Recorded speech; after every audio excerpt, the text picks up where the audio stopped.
Chapter number जो हमारा 12 है पृष्ठीय क्षेत्रफल और आयतन। देखो इस तरीके के क्वेश्चन आपको लॉन्ग में देखने को मिलेंगे 6 नंबर में, ठीक। और इस चैप्टर से एक ना एक तो क्वेश्चन या तो लॉन्ग में आ सकता है या शॉर्ट में, ठीक। 4 नंबर में भी पूछे जाते हैं और 6 नंबर में भी।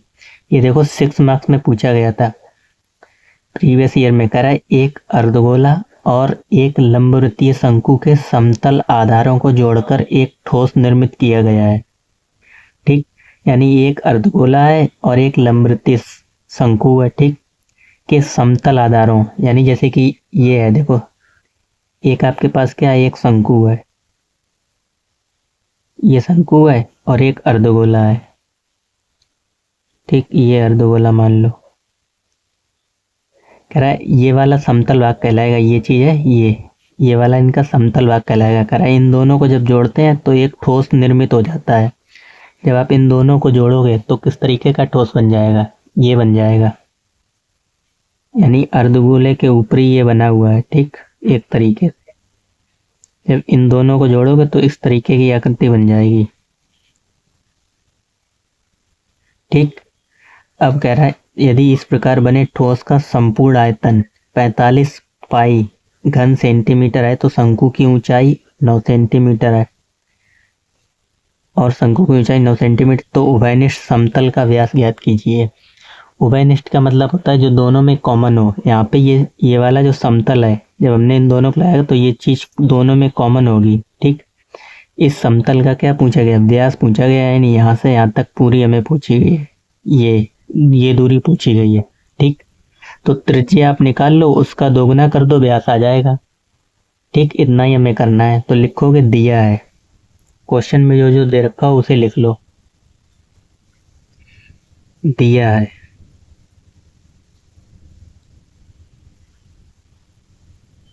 क्या दे रखा है आपको, संपूर्ण पृष्ठीय क्षेत्रफल दे रखा है, ठोस का संपूर्ण आयतन दे रखा है, ठीक। ठोस का संपूर्ण आयतन, संपूर्ण आयतन बराबर 45 पाई घन सेंटीमीटर यानी सेंटीमीटर क्यूब दे रखा है, ठीक। क्योंकि आयतन दे रखा है, हमें आयतन हमेशा सेंटीमीटर क्यूब में ही नापते हैं हम। अब ये हमें दे रखी थी शंकु की ऊंचाई, यानी यहां से यहां तक कितनी, 9 सेंटीमीटर, ठीक। और आयतन दे रखा था, ठीक। यही दो चीजें दे रखी थी, हमें व्यास ज्ञात करना है। लिखेंगे क्या, समतल का व्यास ज्ञात कीजिए। समतल का व्यास व्यास को डी से डिनोट करते हैं, ठीक। Diameter equal to question mark, यही हमें फाइंड करना है। अब हमें मालूम है ठोस का संपूर्ण आयतन क्या हो जाएगा, इस ठोस का संपूर्ण आयतन, इसका आयतन प्लस अर्धगोले का आयतन, यानी शंकु का आयतन, शंकु का आयतन प्लस अर्धगोले का आयतन, अर्धगोले का आयतन, ठीक। तो शंकु का आयतन क्या होता है, फॉर्मूले देखो याद होने चाहिए सबको। शंकु का आयतन होता है 1/3 पाई आर स्क्वायर एच, और अर्धगोले का आयतन होता है 2/3 पाई आर क्यूब, ठीक। और बराबर में इन दोनों का कुल आयतन हमें दे रखा था 45 पाई, तो यहाँ पे लिखेंगे बराबर में 45 पाई, ठीक। अब देखो यहाँ से कुछ भी कॉमन दिख रहा हो तो कॉमन ले लो। आप बोलोगे सर यहाँ से ये कॉमन है, 1/3 पाई आर स्क्वायर, तो 1/3 पाई आर स्क्वायर कॉमन है, तो क्या बचेगा अंदर, यहाँ से बचेगा h प्लस यहाँ से 2r, कॉमन लेना तो सभी को आता होगा, 45 पाई, ठीक। अब देखो पाई से ये पाई कट जाएगा, पाई की वैल्यू आपको रखनी नहीं है, ठीक। और ये जो 3 है ये कहाँ पे जाएगा, मल्टीप्लाई में, तो यहाँ पे बचेगा are square H plus 2r बराबर 45 गुणे ये 3 आ जाएगा मल्टीप्लाई में, ठीक। तो इधर हो जाएगा और h की वैल्यू हमें कितनी दे रखी थी, यहाँ पे लिख लेना, और h भी दे रखा था, शंकु की ऊंचाई, शंकु की ऊंचाई, ऊंचाई h बराबर 9 सेंटीमीटर। ठीक, तीन चीजें मैं दो चीजें दे रखी थी, तो h की जगह रख दो कितना, 9 प्लस 2r बराबर 45 गुणे 3 135। ठीक, अब देखो क्या करोगे, आर स्क्वायर का अंदर मल्टीप्लाई कर दो। ठीक, तो हो जाएगा 9r square plus 2r cube बराबर 135। ठीक, अब देखो अगर ये ऑप्शन में दिया होता तो हम आसानी से यहाँ से इसको सॉल्व कर सकते थे, ऑप्शन से देख के वैल्यू रखते हमारा आंसर आ जाता। हमें इस यहाँ पे इतना ही सॉल्व करना है, ये चीज़ हमें आर का मान निकालना है और इसका दोगुना कर देंगे, क्योंकि हमसे व्यास पूछा गया और व्यास आपको मालूम है व्यास बराबर होता है 2r, व्यास त्रिज्या का दोगुना होता है। ठीक, अगर हम त्रिज्या r की वैल्यू यहाँ से निकाल लें, उसका दोगुना कर दें, वही हमारा आंसर हो जाएगा। यही तो पूछा गया, उभयनिष्ठ समतल का व्यास ज्ञात कीजिए। ठीक, तो देखो अगर आप r की वैल्यू अगर पहले 1 रखोगे, हम यहाँ पे r की जगह कितना रखे हैं, पहले आप वैसे ही सोच के देखो, वैसे निकल आएगा, फिर हम डिटेल भी कराएंगे। पहले अगर आप r की वैल्यू अगर आप 1 रखोगे, यहाँ पे भी, तो हम 1 रखेंगे तो आप बोलोगे सर इधर हो जाएगा 9 और इधर हो जाएगा कितना 2, तो हमें लाना कितना है, 35 लाना है, 135 लाना है। तो क्या 1 रखने पर आ जाएगा, बिल्कुल नहीं आ जाएगा। फिर 2 रख के देखो, अगर आप 2 रखोगे तो 2 का स्क्वायर 4 और 4 नेम 36 आ जाएगा इधर, और 2 का क्यूब 8, 8 दूनी 16। क्या 36 और 16 जोड़ने पर 135 मिलेंगे, बिल्कुल नहीं मिलेंगे। अब 3 रख के देखो, अगर 3 रखोगे तो 3 का स्क्वायर 9 और 9 नेम 81, 81, और यहाँ पे 3 का क्यूब 27, 27 दूनी 54।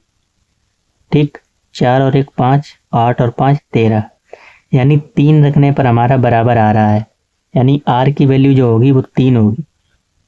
ठीक, r की वैल्यू क्या होगी, 3 होगी, और 3 होगी तो हम 3 इसका दोगुना कर देंगे, 3 गुणे 2 गुणे 3 बराबर 6 सेंटीमीटर। ये हमारा फाइनल उत्तर होगा। लेकिन हमें पेपर में ऐसे नहीं करना है, अगर ऑप्शन में होता तो हम इस तरीके से कर सकते थे, यहाँ पे इतना दिमाग लगा सकते थे अगर ऑप्शन में होता। ऑप्शन भी आपको दे रखे होते कुछ, उसका आधा करना था आपको, आधा करके आप रख के वैल्यू चेक कर लेते। लेकिन ये तो हमें डिटेल में करके दिखाना है ना, और 6 नंबर में हमें दे रखा है डिटेल में ही। तो सबसे पहले आप इसको क्या लिखेंगे, सिस्टमेटिक फॉर्म में लिखेंगे। सिस्टमेटिक फॉर्म का मतलब होता है जो पावर सबसे बड़ी है वो पहले आता है। तो यहाँ पे ये पहले आएगा 2r क्यूब, फिर प्लस 9r स्क्वायर, और इसको इधर लाओगे तो ये हो जाएंगे माइनस के 135 बराबर 0। अब हमें इसके गुणनखंड करने, किसके, 135 के। ठीक, 135 के जब आप गुणनखंड करोगे तो ये तो आपको मिलेंगे, क्या क्या मिलेंगे, एक तो मिलेगा 1, 1 इसका एक गुणनखंड है। गुणनखंड का मतलब होता है जिससे ये डिवाइड हो जाए, 1 से तो हर एक नंबर डिवाइड हो जाता है, ये 1 से भी डिवाइड हो जाएगा। 2 से होगा, नहीं होगा, 2 से डिवाइड हो जाएगा, ये 135 बिल्कुल नहीं होगा। फिर किससे होगा, 135 इसके गुणनखंड, फिर होगा 3 से। ठीक, यानी -3 से भी होगा और +1 प्लस माइनस प्लस दोनों से देखना है आपको। ठीक, तो ये एक इसके गुणनखंड है, लिखोगे चूंकि +1 और ±1 और 3 इसके गुणनखंड है, और अगर इसके गुणनखंड है तो आप यहाँ पे रख दो r बराबर 1 रखोगे। अगर बराबर आ रहा है, पहले ही हमने देख लिया, जब हमने r बराबर 1 रखा तो बराबर आ ही नहीं रहा। ठीक, और जब हमने 3 रखा तो हमारा दोनों तरफ बराबर आ रहा है। ठीक, तो लिखोगे चूंकि 135 का एक गुणनखंड 3 है, गुणनखंड 3 है। ठीक, तो 3 यहाँ पे रख दो और वही आ जाएगा आपको उत्तर। तो 2 3 का क्यूब प्लस 9 -3 का स्क्वायर और -135 बराबर 0। अब 2 का 3 का क्यूब 27 दूनी 54 प्लस 3 का स्क्वायर 9 9 ने 81 -135 बराबर 0। इन दोनों को जोड़ोगे तो कितना आएगा 135 -135, ठीक, बराबर 0। और इधर घटाओगे तो भी 0 बराबर 0, यानी आर की जो वैल्यू है वो 3 हमें संतुष्ट कर रही है, ठीक। अब कई लोगों का प्रश्न होगा सर अभी तो आपका 135 आ रहा है दोनों तरफ, अभी हमने इसको इधर नहीं ले लिया तो दोनों तरफ 0 ही हमें ला के दिखाना होगा, ठीक। तो आर की वैल्यू इसमें यही हो जाएगी, सिर्फ यही चीज़ इंपॉर्टेंट थी इसीलिए 6 मार्क्स में पूछा गया है, इसी को आपको सॉल्व करना आना चाहिए बस। बाकी तो इतना कुछ था ही नहीं, बाकी तो सभी लोग कर लेंगे यहाँ तक, यहीं पे दिक्कत आएगी इतने में, ठीक। तो आर की वैल्यू आपकी क्या हो जाएगी 3, और हमें व्यास पूछा गया तो 6 सेंटीमीटर आपका फाइनल उत्तर हो जाएगा, ठीक। अब ये क्वेश्चन देखो, क्वेश्चन नंबर 2 2023 में 4 मार्क्स में पूछा गया था। अब पहले तो आप देखो खुद से आप सॉल्व कर पा रहे हो या नहीं, ठीक, पता लग जाएगा आपकी कितनी तैयारी है, ठीक। देखो क्या दे रखा है, एक 3.5 सेंटीमीटर त्रिज्या के एक अर्धगोले पर शंकु के रूप में एक खिलौना है, ठीक। सेम अभी जो क्वेश्चन किया था सेम वैसा ही है, ठीक, यानी 1 सेंटीमीटर त्रिज्या के अर्धगोले पर इस तरीके का एक शंकु बना हुआ है, ठीक। नीचे अर्धगोला ऊपर शंकु बना हुआ है, कह रहा 3.5, ये 3.5 सेंटीमीटर त्रिज्या, जो अर्धगोले की त्रिज्या है 3.5 सेंटीमीटर, ठीक। अच्छा अगर ये इसकी त्रिज्या तो शंकु की भी तो होगी यही त्रिज्या 3.5, बिल्कुल होगी। आगे कह रहा है खिलौने की संपूर्ण ऊंचाई, यानी यहाँ से लेके यहाँ तक संपूर्ण ऊंचाई पूरे खिलौने की कितनी है 3.15.5 सेंटीमीटर में, ठीक। अगर हम आपसे ये पूछे शंकु की ऊंचाई बताओ तो निकाल सकते हो, बिल्कुल निकाल सकते हो। अगर ये 3.5 है यहाँ से यहाँ तक, तो नीचे यहाँ से यहाँ तक ये क्या होगी, ये भी तो 3.5 होगी, नहीं होगी, बिल्कुल होगी 3.5। और 3.5 जब हमें इतनी पता लग गई यहाँ से यहाँ तक 3.5, ठीक, तो 15 में से 3.5 जो घटा दोगे तो इसकी निकल आएगी शंकु की ऊंचाई, कितना बचेगा 15 में से 3 गया 12, ठीक। तो 12 सेंटीमीटर आ जाएगी किसकी शंकु की ऊंचाई। तो कह रहा है खिलौने का संपूर्ण पृष्ठ क्षेत्रफल पूछा गया, आसानी से निकाल सकते हो, तो लिखो दिया है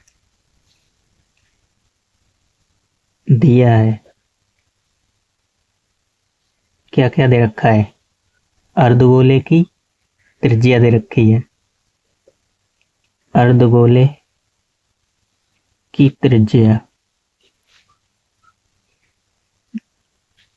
त्रिज्या आर बराबर 3.5 सेंटीमीटर, ठीक। और खिलौने की संपूर्ण ऊंचाई दे रखी थी, खिलौने की संपूर्ण ऊंचाई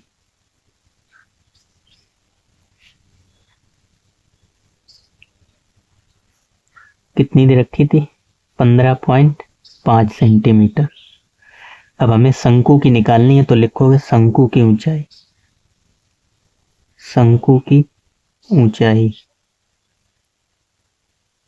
बराबर 15.5 माइनस 3.5, तो 15 पॉइंट में से इतना घटाओगे तो 12 सेंटीमीटर आ जाएगा, ठीक। तो अब निकाल लो खिलौने का संपूर्ण पृष्ठीय क्षेत्रफल क्या होगा, खिलौने का संपूर्ण पृष्ठीय क्षेत्रफल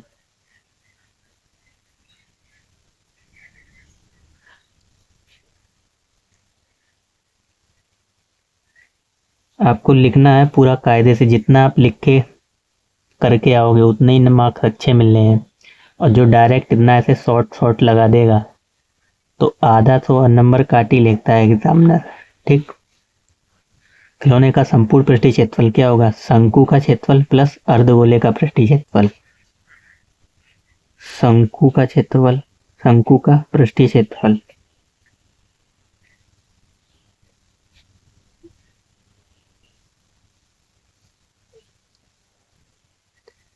प्लस अर्धगोले का पृष्ठीय क्षेत्रफल।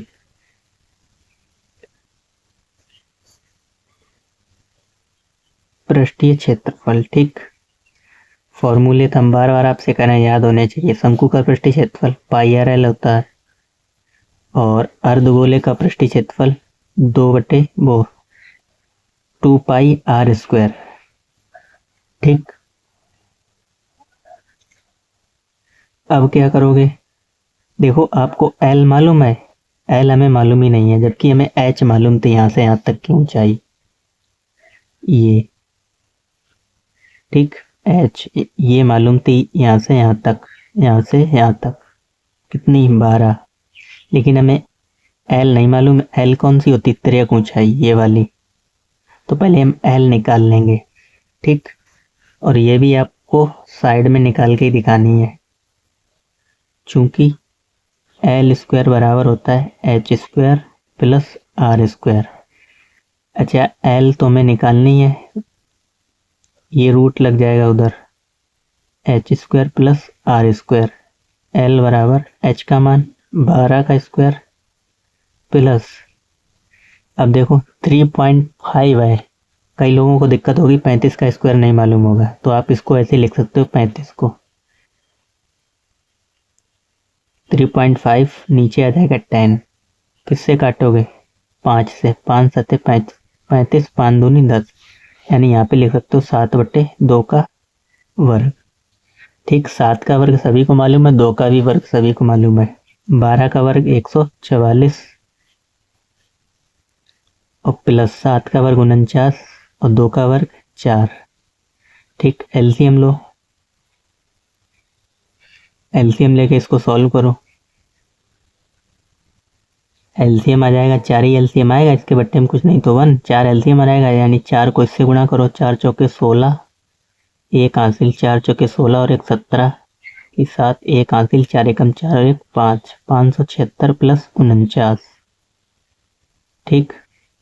और बटे में 4, तो 576 और 49 जोड़ लो, 9 और 6 15, 15 की 5, एक हासिल 7 4 11 और एक 12, ठीक। 12 की 2, एक हासिल लगा, 5 और 4 9 और एक 10, ठीक। सही जोड़ा है 576 और 49 और एक 10, 1025/4, ठीक। यहाँ पे 6 होगा, ठीक, क्योंकि यहाँ पे 5 के बाद कोई अंक नहीं था उसके बाद, ठीक। हमने इसको दोबारा जोड़ दिया 625। अब 625 को सभी को मालूम होगा किसका वर्ग होता है, ये रूट के अंदर है, अगर बाहर निकालोगे तो ये किसका वर्ग होता है 25 का और ये 2 का, ठीक। यानी इसको भी जब अगर सॉल्व करोगे काट पीट के तो आ जाएगा कितना 12.5, 12.5, ठीक। अब ये एल की वैल्यू हमने निकाल ली है, अब एल की वैल्यू यहाँ पे रखेंगे, आप बटे में भी रख सकते हो या पॉइंट वाली रख सकते हो, जो आपको आसान रहे वही आप रखो, बटे वाली रखो तो बटे वाली रखो, अगर ये आपको आसान लगता है पॉइंट वाली तो पॉइंट वाली रखोगे। अब हम करेंगे क्या, यहाँ से देखो पाई दोनों तरफ कॉमन है, ठीक। पाई और आर कॉमन ले लो, ठीक। पाई आर कॉमन लोगे तो बचेगा क्या, एल प्लस यहाँ पे आर बचेगा, ठीक, क्योंकि एक आर हम कॉमन ले चुके हैं, पाई आर 2r बचेगा, ठीक। अब पाई का मान कितना होता है 22/7, देखो अगर क्वेश्चन में नहीं दे रखा है तो आप 22/7 ही लोगे, अगर दे रखा है तो अच्छी बात है, ठीक। 22/7। अच्छा, आर का मान हमें दे रखा है 3.5 और हमने इसको सॉल्व किया था 7/2, तो ऐसे भी लिख सकते हो 7/2, ठीक। एल का मान अभी हमने निकाला 12.5,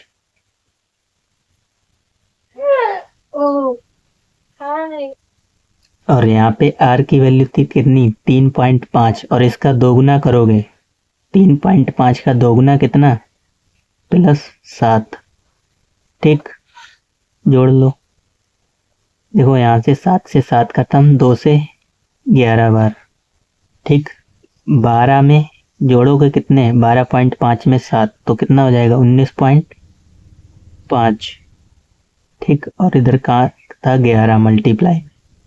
अब गुणा कर लो, 11 का गुणा जब करोगे 195 में तो 195 और 195, 5, 9 और 5 14 की 4, 1 हासिल, 9 और 1 10 और 1 11। ठीक, एक अंक के बाद डेसिमल था तो डेसिमल यहाँ पे लग जाएगा, 214.5 सेंटीमीटर स्क्वायर। ठीक, ये आपका क्या हो जाएगा फाइनल उत्तर। ये चीज़ हमेशा ध्यान रखना कि कई लोग यूनिट लिखना भूल जाते हैं। यूनिट आपको जरूर लिखनी है सेंटीमीटर स्क्वायर। अगर पृष्ठीय क्षेत्रफल पूछा गया तो हमेशा स्क्वायर में आता है, आयतन पूछा गया तो हमेशा क्यूब लगता है। ठीक, थोड़ा सा कैलकुलेटिव था, सिर्फ इतनी चीज कैलकुलेशन करनी थी और पॉइंट में दे रखा था। अगर आपकी कैलकुलेशन अच्छी है तो आप इसको आसानी से सॉल्व कर सकते हो।